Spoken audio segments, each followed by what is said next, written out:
Terima kasih Tuhan Yesus. Kami mau bangun bait-Mu yang kudus Tuhan. Di tengah-tengah ibadah kami pada pagi hari ini. Engkau telah lahir ya Bapa. Di tengah-tengah kami Bapa, dalam kehidupan kami. Engkau lahir dan membawa damai sejahtera bagi setiap kami. Pada saat pagi hari ini Tuhan, layakkan kuduskan setiap kami Tuhan. Penuhi kami dengan kuasa kasih-Mu, sehingga kami boleh mengalami kasih yang daripada-Mu Tuhan. Kami mau bawa korban ucapan syukur kami di hadapan Tuhan. Kami mau sambut kehadiran-Mu ya Tuhan. Biarlah ibadah kami ini Tuhan menjadi ibadah yang berkenan di hadapan-Mu Tuhan. Sebagai tanda syukur kami di hari Natal ini Tuhan. Terima kasih Bapa yang baik. Terima kasih Tuhan Yesus. Menyatakan kuasa hadirat-Mu Tuhan nyata di tengah-tengah ibadah kami pada pagi hari ini. Engkau ambil alih ya Roh Kudus ibadah kami.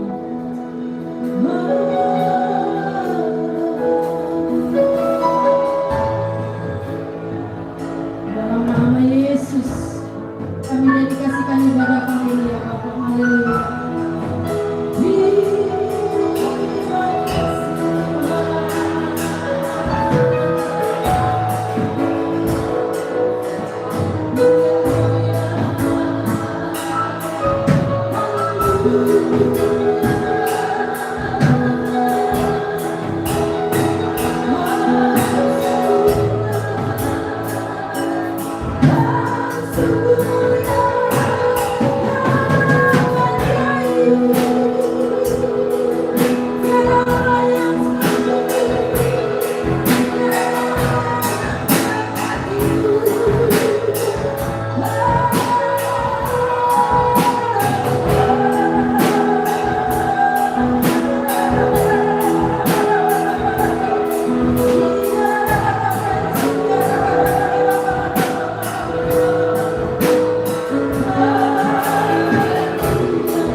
sukacitamu bagi setiap kami Bapa. Kami mau menari, kami mau melompat, kami mau bersuka ya Bapa, menyambut hari kelahiranmu.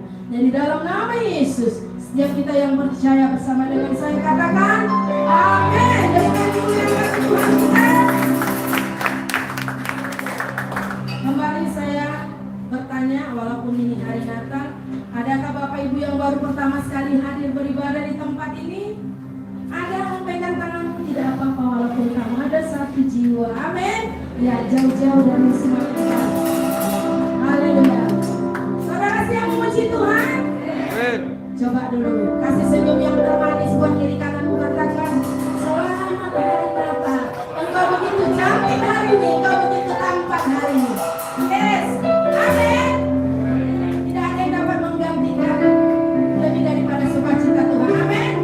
Saudara siap memuji Tuhan? Haleluya. Kita mau menari di hadapan Tuhan.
2020. Amin.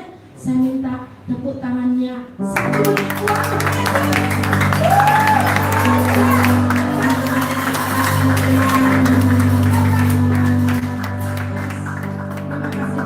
silakan duduk Bapak Ibu. Puji nama Tuhan. Sebentar kita akan mendengarkan tuntunan pada pagi hari ini. Kita persiapkan hati dan pikiran. Terima kasih Tuhan Yesus. Terima kasih Bapa yang baik. Pagi hari ini Tuhan, kami mau lebih lagi Bapa mendengarkan tuntunan. Kami mau mendengarkan sabda-Mu ya Bapa. Mari Tuhan, Engkau mengurapi hamba-Mu yang akan menyampaikan kebenaran firman-Mu. Biarlah firman yang disampaikan Tuhan itu benar-benar berasal daripada Tuhan. Pengurapan tempat mati diturun atas hamba-Mu. Dan kami percaya Tuhan saat kebenaran firman-Mu ditanya, setiap kami yang mendengar Tuhan, kami yang lemah boleh dikuatkan, kami yang sakit boleh disembuhkan, kami yang susah boleh dihiburkan Tuhan. Hati kami yang penuh dengan kekacauan, Kau curahkan damai sejahtera-Mu ya Bapa.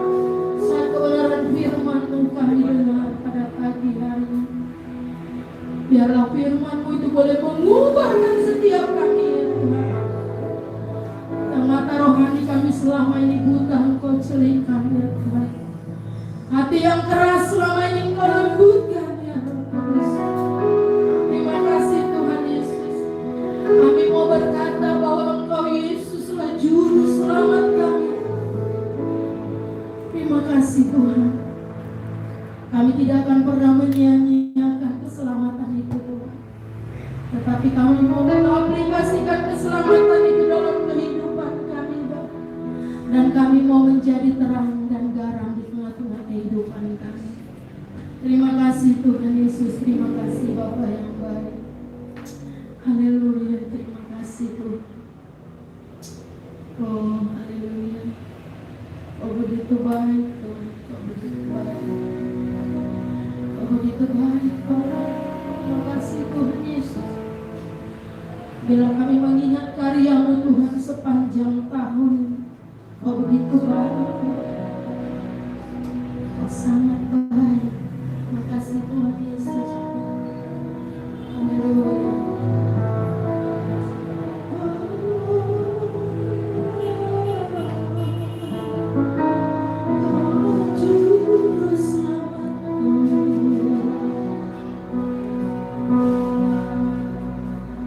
Firman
Mebab tadi bahasa Bataknya itu, mebab artinya orang-orang melihat daripada orang yang dimaksud, gitu ya, Pak Bob ya. Mebab tuh hidau, demikian kalimatnya ya. Nah, Yesus Kristus turun ke dunia. Ya, orang-orang Majus tadi kita renungkan waktu sebelum kita masuk dalam ibadah, kita berdoa memuji Tuhan.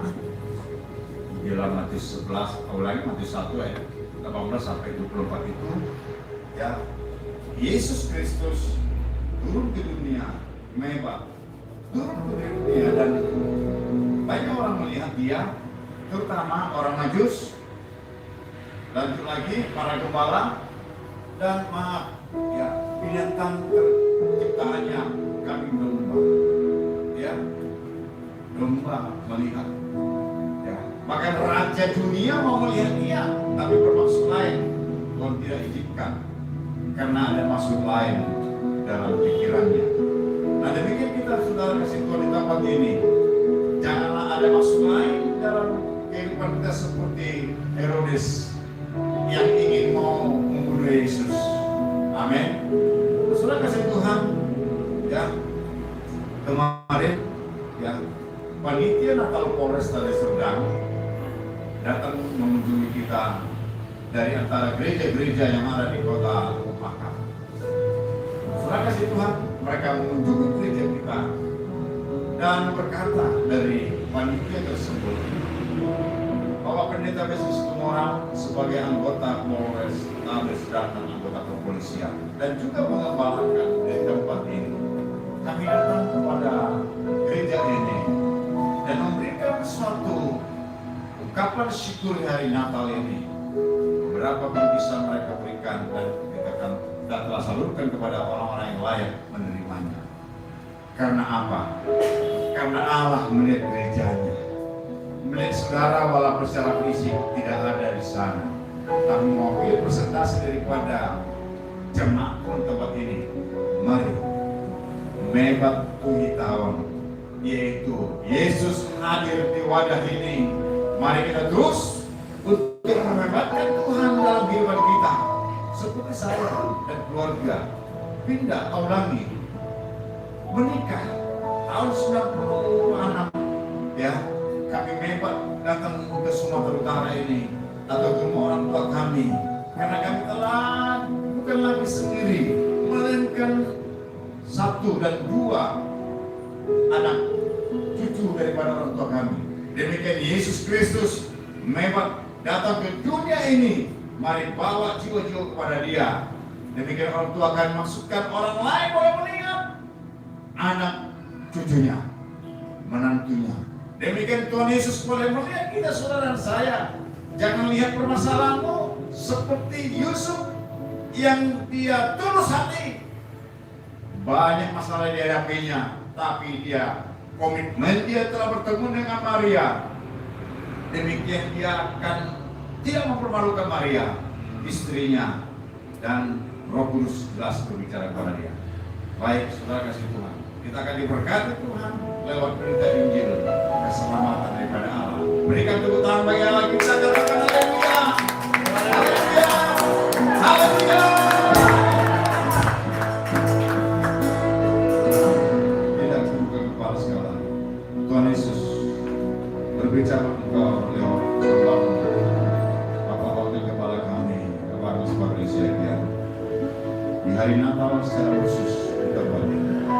Mereka yang mau melihat Kristus dalam karya firman-Nya lewat hamba Tuhan. Dalam nama Yesus, bersama yang saya katakan, amin.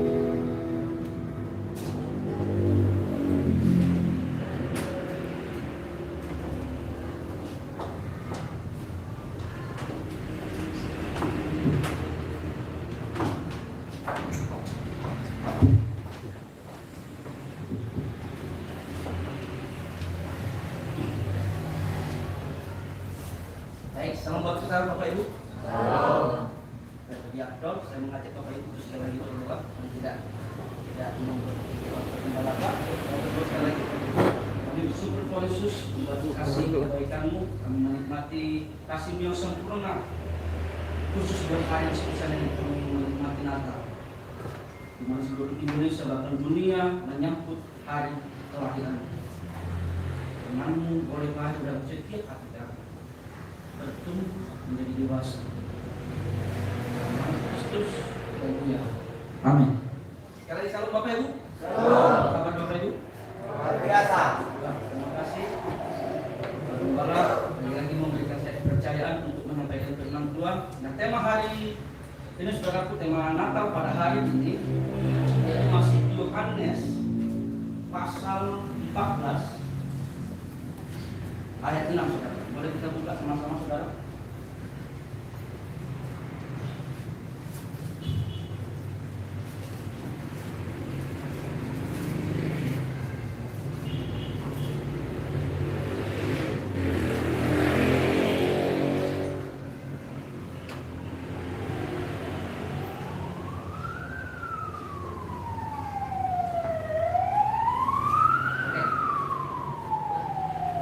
Baca saudara pun dengan bersama-sama. Yohanes pasal 14 ayat 6. Oke, 2, 3. Iya.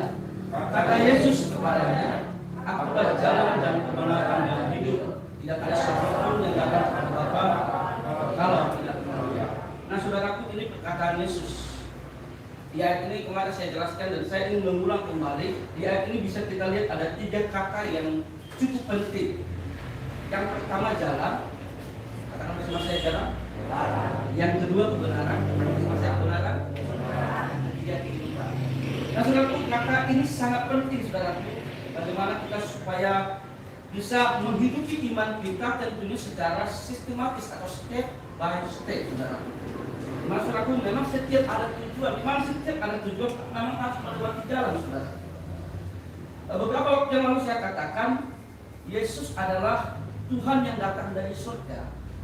Barang tentu dia sudah tahu kembali ke surga. Dan saya kemarin kasih contoh, saya tidak akan mau diajak orang jalan-jalan kalau yang mengajak saya tidak tahu kemana tujuan, ya saudara. Dan Yesus sendiri adalah tahu bagaimana jalan ke surga, karena dia adalah jalan, saudara, dan dia adalah kebenaran. Dengan kata lain, pengajaran ini sudah bukan berbicara kebaikan saja, tapi lebih tinggi daripada kebaikan, yaitu kebenaran yang lebih tinggi. Memang kebaikan untuk hidup ini, bahkan hidup yang mendatang. Dan setelah kebenaran ini, saudaraku, menjadi prinsip dalam hidup kita, dan itu menjadi ijazah atau menjadi standar untuk kita masuk dalam kehidupan yang kekal. Dan boleh kalau secara pribadi saya katakan ini adalah ayat yang sempurna, saudara. Nah, mengapa saya katakan ini ayat yang sempurna, saudaraku? Dalam ayat ini Yesus adalah jalan kebenaran. Ayat ini atau pernyataan ini saya katakan secara pribadi sempurna, saudara. Nah, saya ingin fokus dengan kata sempurna, saudara. Karena ketika kita nanti mengikuti jalan sehingga menjadi pribadi yang benar, masuk dalam kehidupan, saudaraku, di mana semua itu sudah berbicara tentang Kristus yang menjadi sempurna, saudaraku. Tetapi kata sempurna, tanda kutip sempurna ini seringkali sudah menjadi intimidasi bagi orang awam atau bagi orang Kristen yang baru bertumbuh imannya, sehingga kata sempurna saya katakan menjadi kata tekanan. Sempurna dan loh, tidak sempurna. Gimana itu? Ya. Nah, saudaraku, sebelum saya katakan sempurna, saudaraku, ada 2 pandangan tentang kata sempurna. Nah, saudaraku, di dalam Alkitab, versi Alkitab dengan di luar versi Alkitab, sempurna itu berbeda sekali tafsiran atau definisinya. Definisinya artinya. Sempurna menurut Alkitab, saudaraku, adalah kasih yang selalu aktif. Kalau di luar Alkitab, sempurna itu menjadi pribadi yang selalu menyenangkan hati Allah. Tidak sekali dia kata sempurna.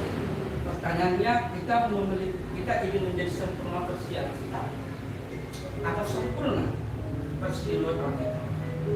Nah, maka itu Bapak Ibu tentunya kita bersama-sama menjadi sempurna versi Alkitab. Amin, Bapak Ibu. Nah, kita akan berbicara tentang kesempurnaan, saudaraku. Saya katakan tadi Yohanes pasal 14 ayat 6, "Akulah jalan, kebenaran dan hidup. Tidak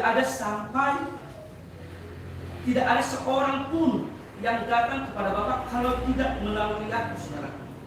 Dengan kata lain, Yesus ingin mengatakan engkau harus memenuhi standar itu, tanda kutip perfect atau sempurna, sehingga engkau bisa masuk ke sana. Yuk kita baca dulu 1 ayat 1 Matius 5 ayat 48.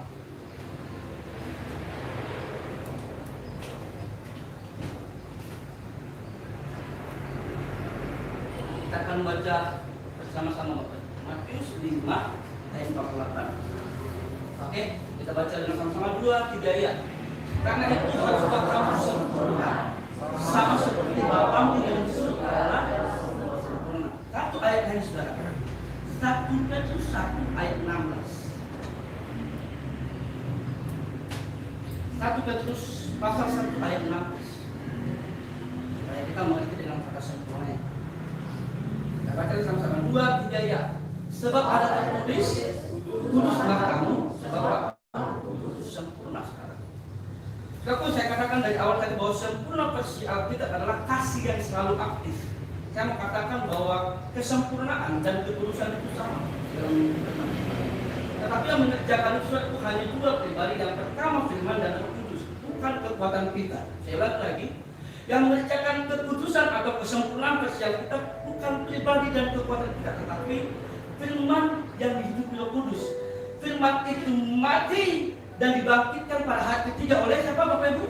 Oleh Roh Kudus. Jadi dia yang memampukan firman itu hidup selalu. Nah ketika Yesus lahir di dalam hati kita, dia bertumbuh dewasa dan membuat orang terheran-heran di rumah ibadah. Pada umur 12 tahun, yaitu firman itu sendiri yang memampukan dan menampilkan dia adalah Roh Kudus. Nah saudaraku, saya ingin masuk ke satu pribadi yang luar biasa saudara tentang kesempurnaan. Nah, yuk kita buka Kisah Para Rasul 13 ayat 22. Saudara, saya akan bacakan buat kita semua. Sebentar saya ingin Bapak Ibu.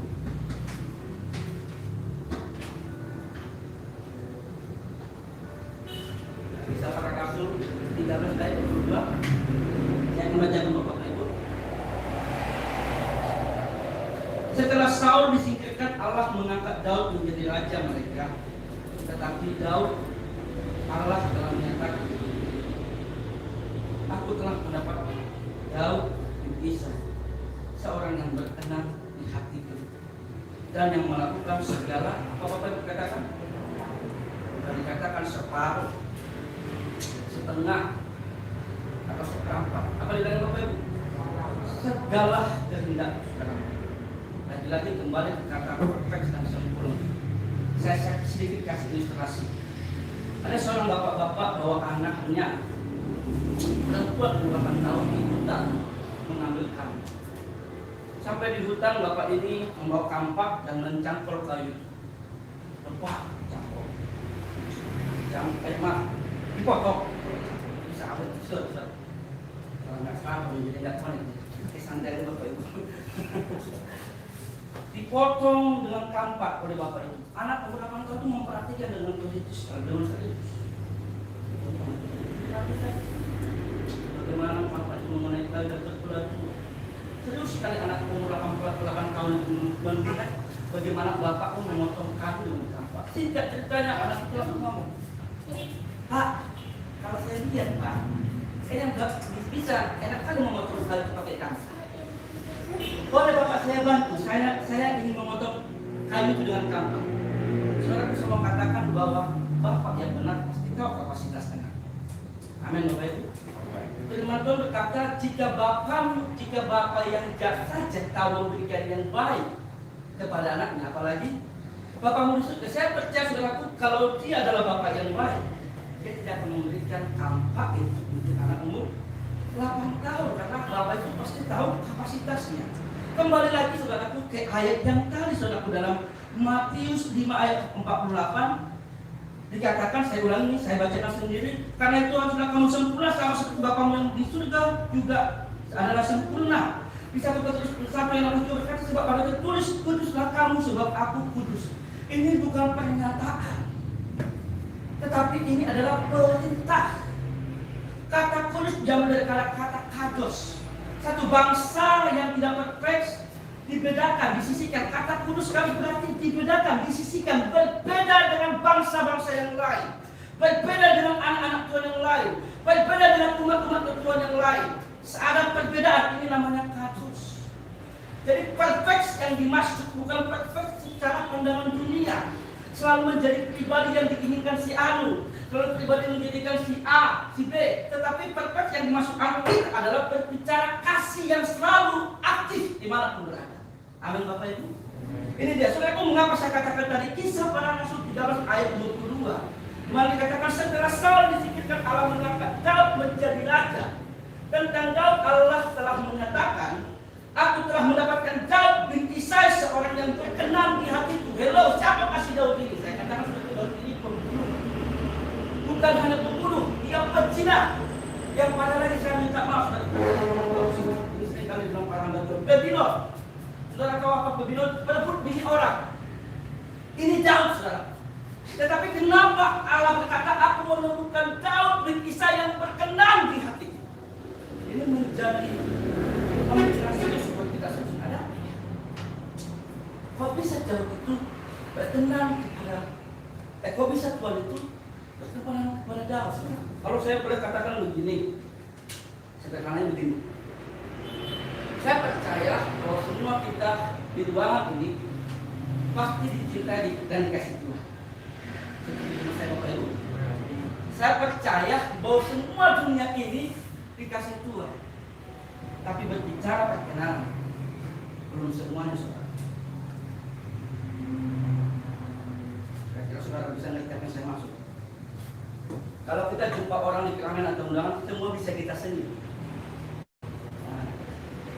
Setelah tidak memburu kalau ya batas senyuman. Tapi kalau berbicara tentang kedekatan, itu berbicara spesial, perkenalan. Saya akan kasih ilustrasi. Berbeda sekali hubungan di luar pagar, berbeda sekali hubungan di halaman rumah, di teras rumah, di ruang tamu, di ruang makan, bahkan di tempat tidur. Berbeda sekali komunikasi. Sangat betul saya kalau kita pertama kali jumpa orang di luar pagar, kita bawa ke ruang tempat tidur.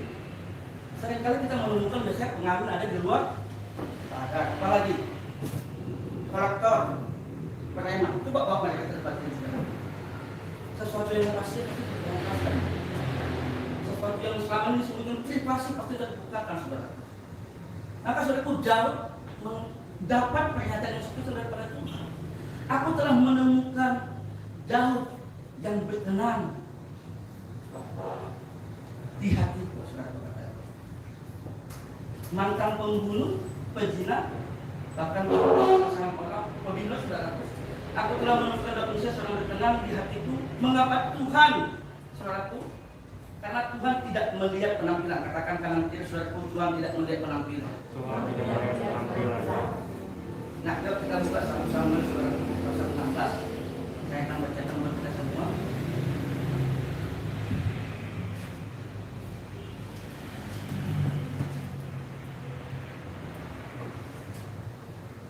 Samuel pasal 16. Bagaimana saudaraku supaya kita bisa menjadi sempurna sehingga berkenan di hadapan Tuhan? Dikatakan saudaraku dalam 1 Samuel pasal 16 ayat 6 dan 7.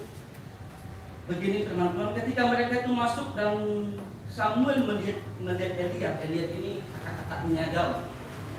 Jadi Daud itu sudah tahu semua di tempat ini Daud itu adalah peternak kalau bahasa Bataknya ngangon, kalau bahasa Indonesia ngangon, kalau bahasa Bataknya panemahan atau mengembalakan kambing domba daripada bapaknya sendiri si Daud. Dan kakak-kakaknya ini adalah para prajurit, saudara. Ketika itu Samuel datang ke rumah Isa, orang tua daripada Daud. Di ayat 6 ini, ketika mereka itu masuk dan Samuel melihat Elia, lalu pikirnya sungguh di hadapan Tuhan, sekarang berdirilah ya. Mengapa Elia berkata begitu? Karena Elia melihat karena Samuel melihat Elia dengan mata, saudara. Samuel tidak belajar dengan pertama kali dia memilih raja, yaitu Saul. Sudah pernah bagus perawakan. Lalu dipilih Samuel lah Saul menjadi raja. Di ayat 7 saudara, boleh sama-sama kita baca. 2, 3, iya. Tetapi berfirmanlah Tuhan kepada Samuel, Janganlah pandang parasnya atau perawakan diri, sebab aku telah menolaknya. Bukan penampilan, saudaraku. Dan itu memang manusia banyak yang jatuh di penampilan. Anak muda pun berbicara pasangan pada saat itu penampilan, saudaraku. Segala sesuatu tentang hubungan sering kali tertipu karena penampilan. Maafkan saya, memang itu fakta, saudara. Saya lanjutkan lagi. Janganlah pandang parasnya atau perawakan yang tinggi, sebab aku telah menolaknya. Dulu zaman Saul. Bukan yang dilihat manusia, sama-sama kita baca 2-3 ya. Bukan yang dilihat manusia yang dilihat Allah. Manusia melihat apa yang di depan mata, tetapi Tuhan melihat hati. Saudaraku, Daud berkenan di hadapan Tuhan. Ayat ini mengatakan karena dia melihat hati. Sedikit saya bersaksi, saudara. Saya bekerja di perusahaan jaringan komunikasi. Kalau saya disuruh keluar kota atau bahkan sampai keluar provinsi seperti Aceh, Sibolga, Padang, ke Sumatera Barat, Riau, kadang saya duduk. Kalau sempat nanti kerja gitu, setiap kali baru, aduh, pengen kali, trik sebenarnya, kadang di mobil, kadang di jam, kadang, aduh, jangan sampai mencuri barang. Sebab Tuhan melihat hati saya. Dan puji Tuhan selama ini Pak Gembala pernah bersaksi dalam pekerjaan kalau ada demon, ya, ini kesaksian beliau. Pada saat demon ada pula jadwal libah. Dan lalu kemudian Pak Gembala berdoa supaya demon itu, demon kalau salamanya cepat apa mah? Unjuk rasa ya. Selesai sudah. Saya coba dulu itu ya. Tapi dalam hati ini, wah, aduh, di provinsi. Aku nggak ibadah paling sekali seminggu, aduh, sempat gini nggak tahu lah. Berdoa saudara, Tuhan tahu hati kita. Saudara jangan berbicara kegagalan, saya nggak mampu. Ini berbicara hati, kesempurnaan itu dari hati, bukan penampilan. Tuhan cek mana Tuhan, aduh, gimana ini? Perjalanan sampai ke sana bisa sampai 1 hari. Itu waktu itu saya ingat dulu satu saat Sabtu, besoknya Minggu, kebetulan jadwal musik nggak ada, yang lain nggak ada. Ibu Tobing sampaikan kepada saya itu dulu hari Sabtu masalah. Ibu Tobing bilang, aku ada pelayanan. Itu saya menjerit sekali, Tuhan gimana ini? Tapi lagi-lagi tuh, Tuhan lihat hati saya. Tuhan bukakan dan sampai balik lagi ke Lubuk Pakam dari pekerjaan baru dengan waktu yang begitu singkat. Nah, saudara yang berkasih dalam nama Kristus, Samuel ketika mengurapi seorang raja yang melihat standar melalui penampilan. Tetapi saya mau katakan saudara, kalau kita membangun Kristus dalam diri kita yang menjadi jalan, membentuk pribadi yang menjadi pribadi yang benar, bukan sekedar baik saudaraku. Ada ketegasan di sana, ada prinsip di sana, tidak ada negosiasi saudaraku, supaya kita masuk ke dalam kehidupan saudaraku yang benar-benar kekal, bukan sebentar. Firman Tuhan berkata, akulah jalan kebenaran dan hidup. Tidak ada seorang pun sampai kepada Bapa kalau tidak melalui aku, saudaraku. Dengan kata lain, saudaraku, semua itu dibentuk dari hati. Sayangnya begini, saudara, kita pasti pernah melakukan kesalahan sampai mengganggu damai sejahtera kita. Saudaraku, bagaimana saudaraku supaya kita bisa menyentuh kesempurnaan dan terus belajar, walaupun memang hidup bukan berbicara kesempurnaan, tetapi berbicara kedewasaan. Bagaimanapun kita tidak akan menemukan pribadi yang sempurna, orang tua tidak akan sempurna, pasangan kita yang sempurna, istri tidak sempurna, suami tidak sempurna, tetapi intinya adalah kedewasaan saudaraku. Bagaimana supaya kita bisa masuk kepada kesempurnaan versi Alkitab yang saya terangkan tadi? Yuk kita buka 2 Samuel pasal 12 ayat 12 sampai 13. 2 Samuel pasal 12 ayat 12 sampai 13. Ini saya tutup dengan ayat ini saudaraku. Karena nanti ada tuntunan dari gembala senior kita. Saya tutup dengan bagaimana supaya kita bisa sampai kepada kedewasaan ini. Kesempurnaan sosial kita. Saya bacakan dulu kita semua.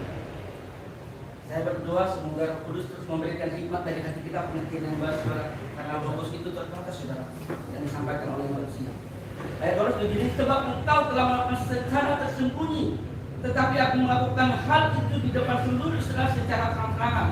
Lalu berkatalah Daud kepada Natan, aku sudah berdosa kepada Tuhan. Dan Natan berkata kepada Daud, Tuhan telah menjauhkan dosamu itu, engkau tidak akan mati. Dia hidup katanya, dia tidak akan mati. Statement yang terakhir, akulah jalan kebenaran dan hidup. Daud hidup, saudaraku.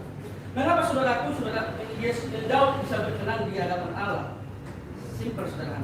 Kesimpulan ini saudara, mau ditegur, tidak tersinggung. Katakan bersama saya, mau ditegur. Bilang kanan kiri, jangan tersinggung. Jangan tersinggung. Iya, bilang mau. Ini saja saudara serius. Ini endingnya, saudaraku.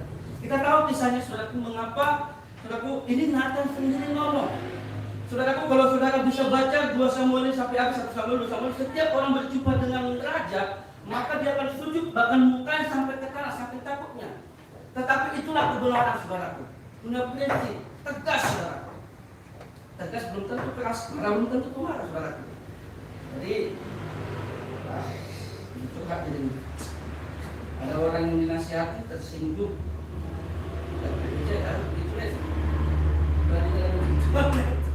Tapi memang itulah kebenaran saudara. Prinsip saudara. Saya pun beberapa hari ini memang tegas sekali sama saudara. Prinsip jangan mengganggu ya. Ikuti saya bilang. Ya memang itulah saudara. Memang sakit kali. Saudara untuk bicara di mimbar ini tidak segampang kita ngomong. Sakit kan saudara. Nanti ada ujian yang menanti. Firman yang kita sampaikan itu juga anti uji. Sakit sekali saudara. Dibaptis dengan air. Oke, semua bisa dibaptis dengan air, tetapi belum semua bisa dibaptis dengan api.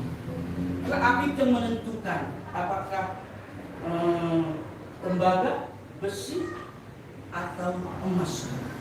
Makin mudah. Saudaraku, Daud menjadi berkenan karena dia ditegur tidak gampang. Kalau boleh saya pantun begini atau begini, obat sakit, obat pahit menyembuhkan. Teguran memang pahit, tapi menyembuhkan. Kalau saya boleh jujur kalau mengangkat seseorang, saya senang sekali di pengembala ini. Yang ini curhat saya. Waktu saya diangkat menjadi wakil gembala, dengan pergerakan yang ada, saya boleh tunjukkan kapasitas menjadi wakil gembala. Ada ini malah, tapi saya coba untuk menemukan. Ada kok makin tambah kayak ini sampai Tuhan memang harus menguji hati. Bagaimana hati? Sampai kemana dosa dengan posisi sekarang yang kau nikmati? Di sini sudah pembentukan. Firman Tuhan berkata, bersihkan dulu sama bagian dalamnya, baru tampak bagian luarnya. Sampai di situ saudara. Saya percaya saudaraku indah pada waktunya. Akan membawa terlalu sekali. Amin Bapak Ibu. Bagaimana supaya kita bisa berkenan di hadapan Tuhan? Mari berlomba saudaraku menjadi orang yang berkenan di hadapan Tuhan saudaraku. Jangan sakit hati, jangan mudah tersinggung kalau ditegur. Amin Bapak Ibu. Tuhan Yesus memberkati. Haleluya. Mari kita berdoa. Terima kasih Bapak buat firman-Mu yang sederhana yang boleh tampil di tengah-tengah kami.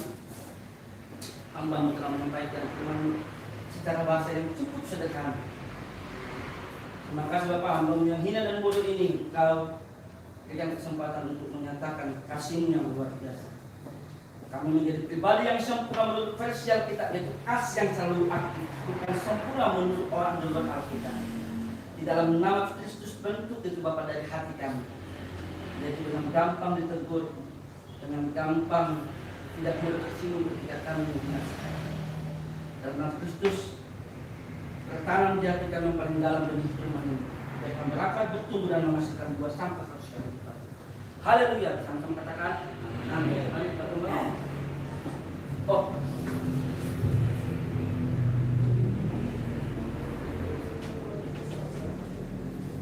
Saya ingin saudara untuk baca di Yesaya pasal 9 ayat 5.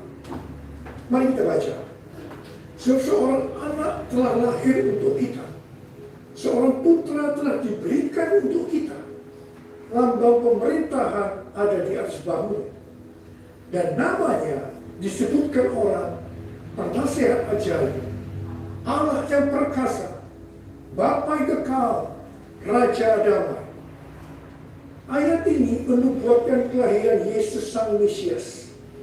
Tema Natal untuk tahun 2020 adalah lahirnya Yesus Sang Mesias. Kisah para Rasul 4 ayat 12 berkata bahwa keselamatan tidak ada di dalam siapapun juga selain di dalam Dia. Sebab di bawah kolong langit ini tidak ada nama lain yang diberikan kepada manusia yang olehnya kita dapat diselamatkan. Hanya di dalam nama Tuhan Yesus Kristus. Yesus Kristus adalah Allah yang menjelma menjadi manusia. Yesus adalah Mesias yang artinya juru selamat. Kata Mesias hanya dipakai untuk Allah, tidak pernah dipakai untuk manusia atau pekerjaan. Yesaya mencatat 4 nama yang menandai tugas Yesus sebagai Mesias. Yang pertama, penasehat yang ajaib. Sebagai penasehat, maka Tuhan Yesus akan menyingkapkan rencana keselamatan yang sempurna dan akan menunjukkan kepada kita jalan untuk mendapatkan hidup yang kekal. Yang kedua, Allah yang perkasa.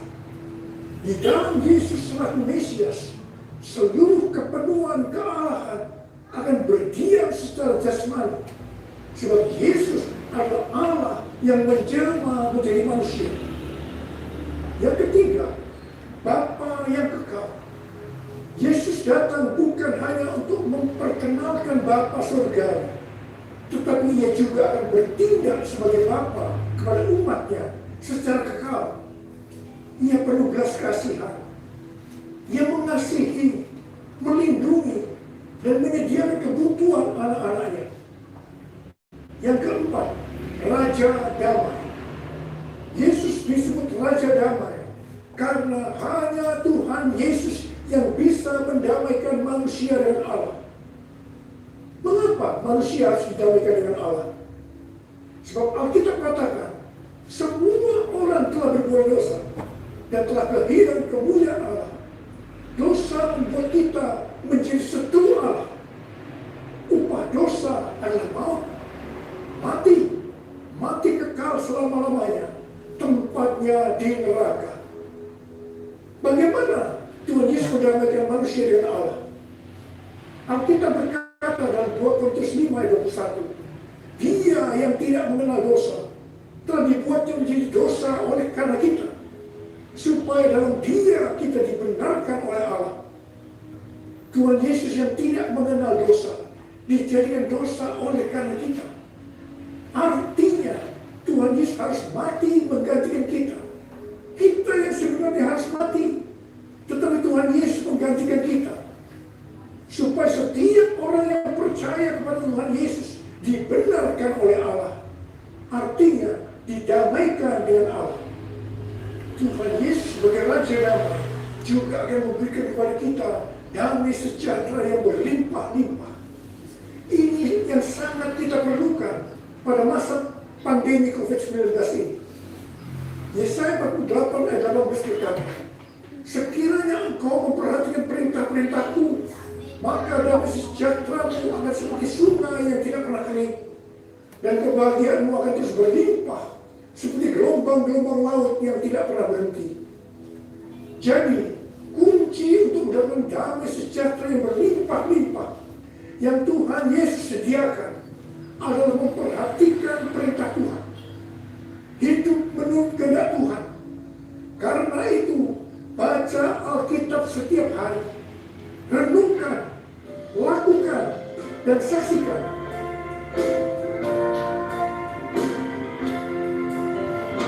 Yesus telah lahir di dalam dunia ini, lambang pemerintah berada di bahunya.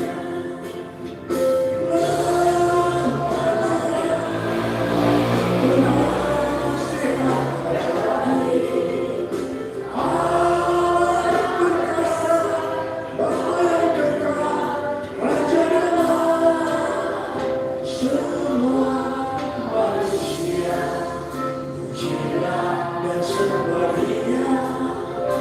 murid bagi Dia. Haleluya, amin. Haleluya, amin. Haleluya, amin.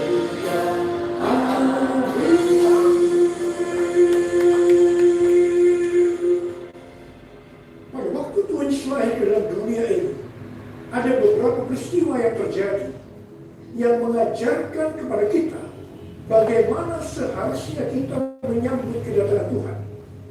Peristiwa pertama dalam Lukas 2 ayat 8 sampai 12, yaitu yang dilakukan oleh para gembala.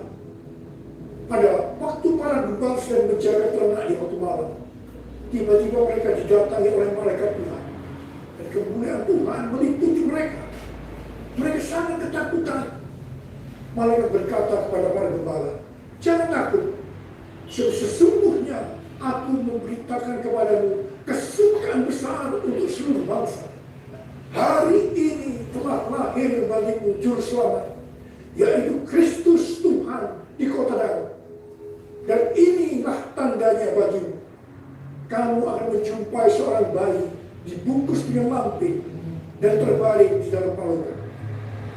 Mereka tidak mengerti apa yang dikatakan oleh malaikat tadi, tetapi mereka taat, pergi ke Bethlehem di kota Daud untuk menjumpai Sang Mesias. Di sini kata kuncinya adalah ketaatan. Peristiwa kedua di dalam Lukas 2 ayat 13 dan 14, yaitu adanya nyanyian para malaikat dan banyak bala tentara surgawi yang memuji Allah. Kemuliaan bagi Allah di tempat yang maha tinggi, dan damai sejahtera di bumi di antara manusia yang berkenan kepadanya. Di sini kata kuncinya adalah doa, pujian, penyembahan bersama-sama dalam unity siang dan malam. Peristiwa yang ketiga ada di dalam Matius 2 ayat 11 bagian A, yaitu waktu orang Majus sujud menyembah Sang Mesias. Di sini kata kuncinya adalah sujud menyembah Sang Mesias. Peristiwa yang keempat terdapat dalam Matius 2 ayat 11b. Orang Majus membuka kemenyan dan bur. Di sini kata kuncinya adalah mempersembahkan emas, kemenyan dan bur.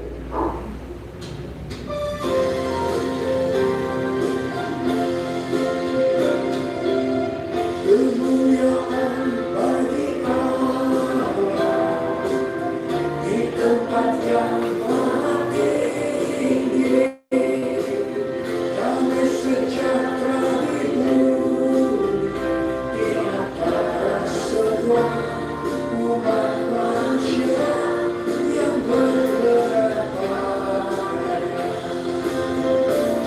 yang bergerak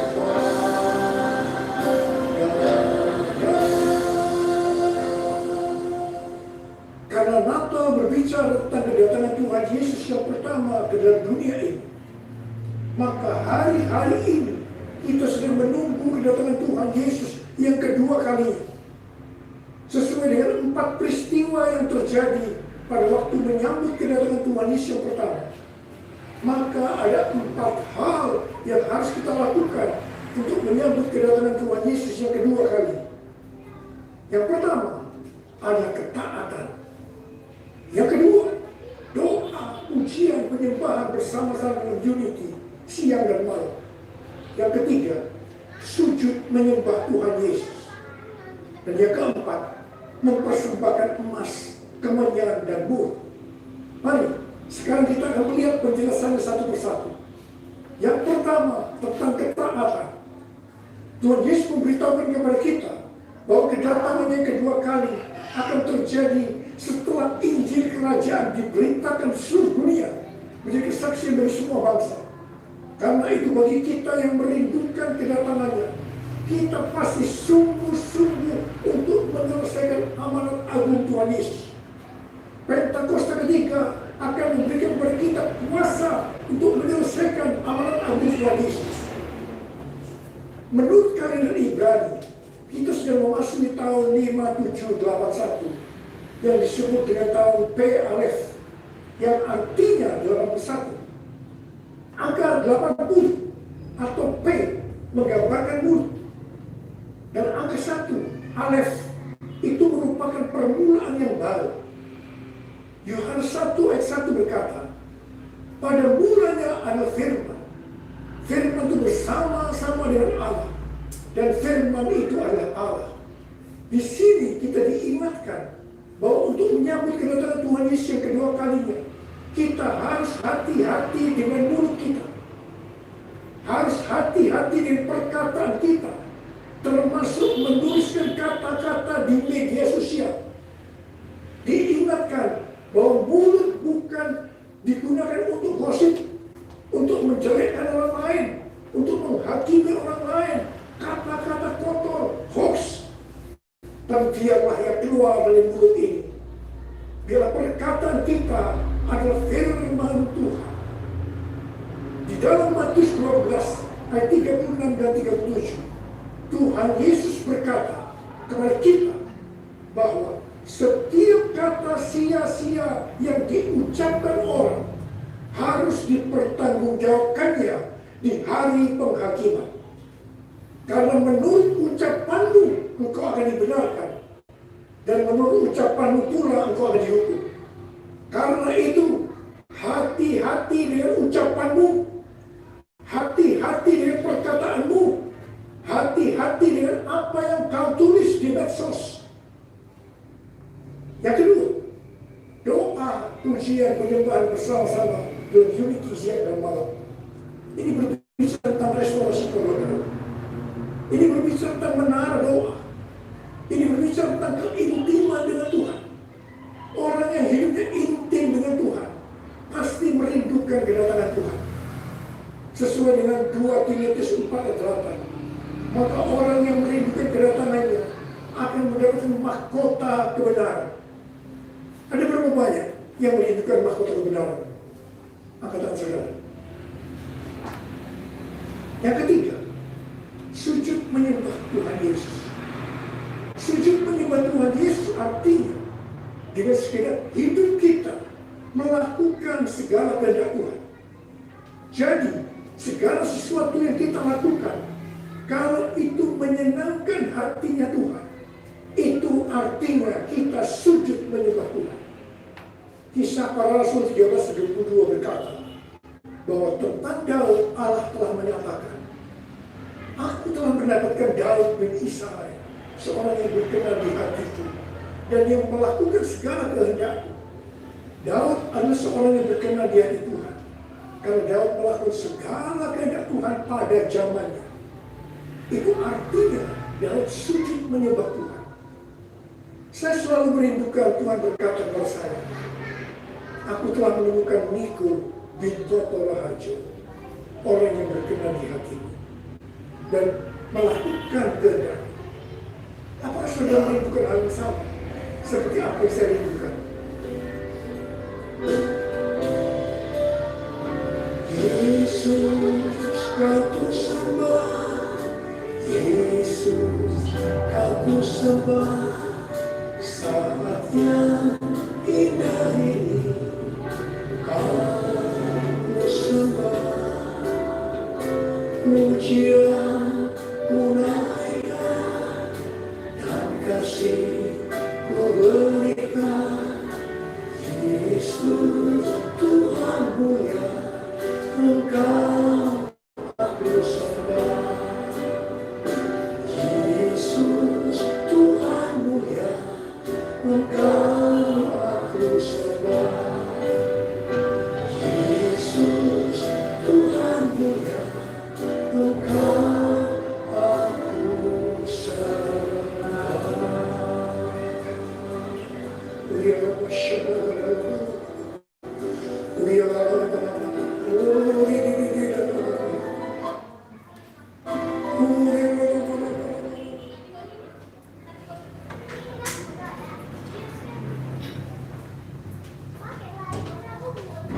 Saudara diberkati, amin.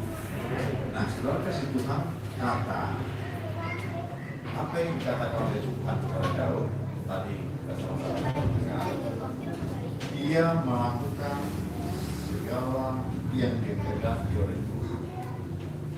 Apa yang disampaikan oleh waktu di mana tadi, Daud itu sungguh-sungguh ya, bertentangan dengan firman Tuhan tadi. Tapi salah satu ketika negara Tuhan, pemikiran kita jangan dulu yang baik-baiknya, tapi yang dilakukan oleh Daud adalah apa? Bertobat. Amin. Ayo katakan bertobat. Bertobat. Masih tahan mendengar firman Tuhan? Nah, terima kasih Tuhan hari Sabtu kemarin.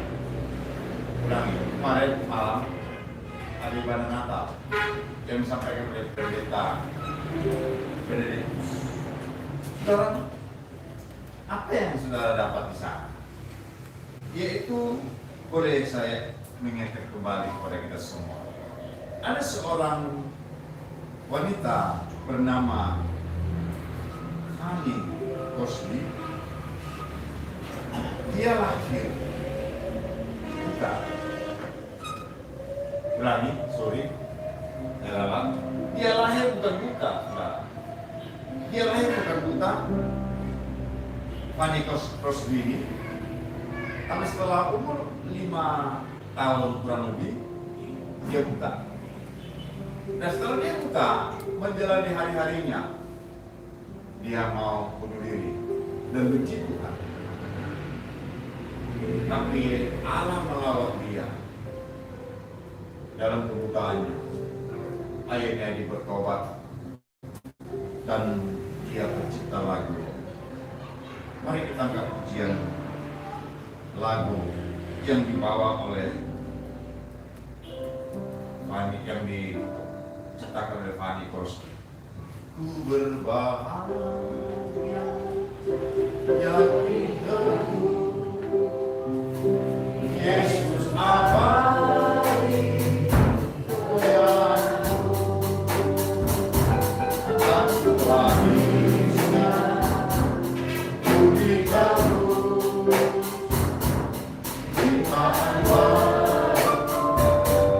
bernyanyi, aku bernyanyi bahagia memuji Yesus selamanya. Aku bernyanyi bahagia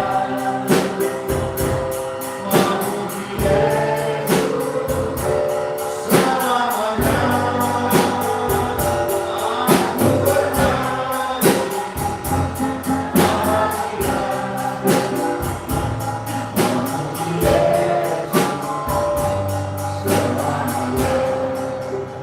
Sebelum kita bersapa,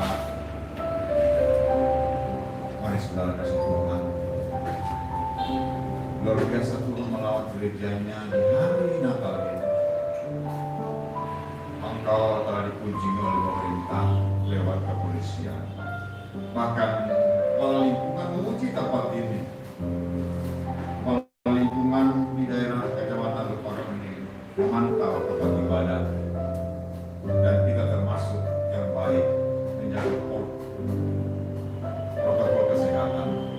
Ada cuci tangan, ada jaga jarak, tempat yang asli sekali memburu sepenuhnya. Ini yang pertama. Dan yang kedua, bagaimana seorang pendosa Daud, dia mengambil istri orang, pembunuh. Banyak darah yang ditumpahkannya, pandang, maka dia tidak diizinkan untuk membaiknya Tuhan, anaknya yang berdosa. Tapi dia bertobat, telah disinggung oleh gembala senior kita Bapak Presiden Niko Raja. Dan setelah kesimpulan yang ketiga, rema yang boleh kita renungkan. Apapun dosamu, ayo bertobat. Ayo bertobat di masa COVID-19 ini. Apapun, Tuhan tidak hanya di rumah pesta. Tuhan ada dalam kesusahan. Selagi dunia masih ada kesusahan, tetap ada dalam hidup kita. Tapi bagaimana engkau mengalami kesusahan itu dan mengaplikasikan dalam dunia. Haleluya. Bapa, terima kasih. Kami berdoa Tuhan Yesus untuk pemimpin bangsa negara kami, Ma'ruf Joko Widodo Ma'ruf Amin. Berkatilah pemerintahan kabinet kerja yang telah dibentuk oleh Presiden kami, dari mulai pemerintah pusat sampai daerah. Tuhan bersama dengan TNI Polri menjaga teritorial dan kamtipmas bangsa ini. Demikian Tuhan, ronrongan daripada radikalisme intoleran di bangsa ini untuk menjaga Tuhan NKRI. Aku berkati rakyat Tuhan, khususnya kepolisian Resort Kota Deli Serdang yang saat ini sedang berjaga-jaga atas kenyamanan daripada beribadah umatmu yang saat ini Tuhan. Terima kasih. Kami berdoa Tuhan Yesus untuk pemulihan ekonomi di bangsa kami. Kami tahu dan percaya segala berkat itu turun atas bangsa kami, berkat lautan, dari bumi, dari gunung-gunung, dari matahari dan bulan, dari lembah-lembah. Tuhan Yesus, demikian Tuhan, kami boleh ucap syukur kepadamu atas pemilu kada yang telah selesai dilaksanakan. Dan saat ini Tuhan, kami terus ke hadapan-Mu Bapa. Kesatuan tubuh Kristus, PGI, PGRI, PGPI, dan KWI, yang memberkati Bapa dengan tema Natal tahun ini. Yesus adalah jalan kebenaran hidup, dan Immanuel Allah beserta kami. Kami bersyukur Tuhan. Kami berdoa Tuhan Yesus untuk memimpin rohani kami yang ada di wadah ini. Kepala Sidang kami Bapak Insinyur Yoko Jedor Harjo, demikian juga hamba-Mu Bapak Pendeta Erlambang Yono, Kepala Sidang kami Bapak Pendeta Edi Prayono, dan 3 wakil kepala dan kepala wadah GBI Jalan Medan Selatan rumah kami ini. Terpuji Engkau ya Tuhan, Allah kami yang hidup. Rencana pembukaan ibadah kami pada minggu ketiga secara umum, maka memberkati Bapak. Kami juga tidak lupa berdoa untuk mereka yang kehilangan, saudara kami kehilangan, saudara kami, Engkau telah panggil berdahulu kami. Kau hiburlah mereka ya Tuhan. Mereka juga yang menderita sakit apapun, khususnya COVID-19, Kau sembuhkan, pulihkan ya Tuhan. Terima kasih Bapa Allah yang hidup. Terpuji nama-Mu ya Tuhan. Haleluya Yesus. Mari kita bangkit berdiri. Tuhan, sebentar nanti anak-anak sekolah minggu akan mengungkapkan syukurnya dalam sesi perayaan Natal umum hari ini. Dan berkatilah kami Bapa, persembahan-persembahan yang kami bawa kepada Tuhan, bersama perburuan yang kami berikan selama ini, persembahan khusus, persembahan pembangunan, persembahan lainnya yang Bapak yang kami berikan kepada Tuhan. Biarlah suami kasih istri, seluruh Tuhan suami, anak-anak para orang tua. Bapak terima kasih, cita-cita anak-anak-Mu dari generasi-Mu di tempat ini Tuhan akan tercapai tahun ini, bahkan tahun yang akan datang terwujud. Yang dulu di bangku sekolah tingkat SD, SMP, SMA, bahkan perguruan tinggi, bahkan mereka yang mencari pekerjaan, Tuhanlah jawaban mereka. Ayo angkat tanganmu saudara, kasih Tuhan, katakan dengan kasih Tuhan, Shalom Yerusalem, Shalom Yerusalem, Shalom Yerusalem, damai dan sejahtera daripada Allah turun atasmu, sentosa dari lingkungan bertemu.